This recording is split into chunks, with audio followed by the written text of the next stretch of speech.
যে কোনো রাজনৈতিক দল চাইলেও যে সবকিছু ভালো করতে পারবে না, ভুল ত্রুটি থাকতেই পারে। এই পৃথিবীতে সব মানুষ, সব সংগঠন, ইনস্টিটিউশন যাই বলি না কেন, কিছু ভুল ত্রুটি থাকতেই পারে। সরকার বলি, দল বলি, যেভাবেই যাই বলি না কেন। আন্দোলন আলহামদুলিল্লাহ জনগণের সমর্থনে, জনগণের অংশগ্রহণের মাধ্যমে সেই আন্দোলন সফল হয়েছে।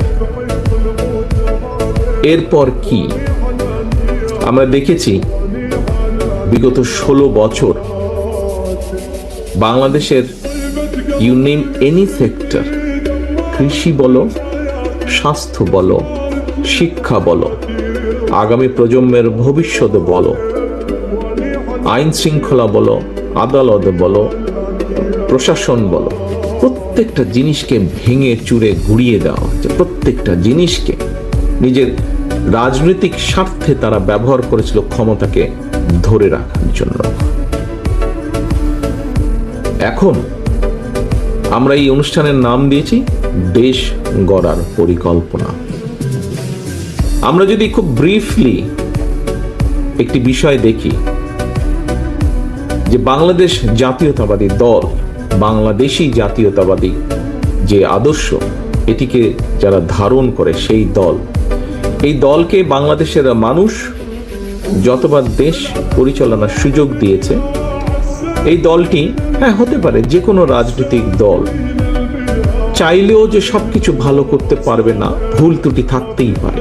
এই পৃথিবীতে সব মানুষ, সব সংগঠন, ইনস্টিটিউশন যাই বলি না কেন, কিছু ভুল ত্রুটি থাকতেই পারে। সরকার বলি, দল বলি, যেভাবেই যাই বলি না কেন। তারপরেও যদি আমরা দেখি, বাংলাদেশের মানুষ বাংলাদেশি জাতীয়তাবাদী দলকে যতবার সুযোগ দিয়েছে, এই দেশের জন্য বাংলাদেশ জাতীয়তাবাদী দল এই দেশের মানুষের জন্য ততবার ভালো কিছু করার চেষ্টা করেছে।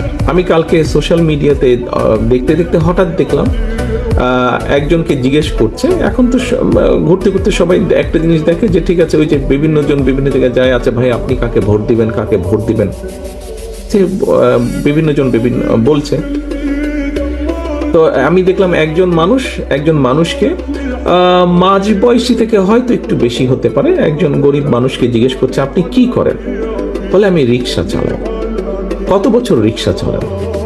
35 বছর রিক্সা চালান। প্রিয় ভাই বোনেরা, রিক্সা চালানোটা কিন্তু খুব একটা কায়িক পরিশ্রম।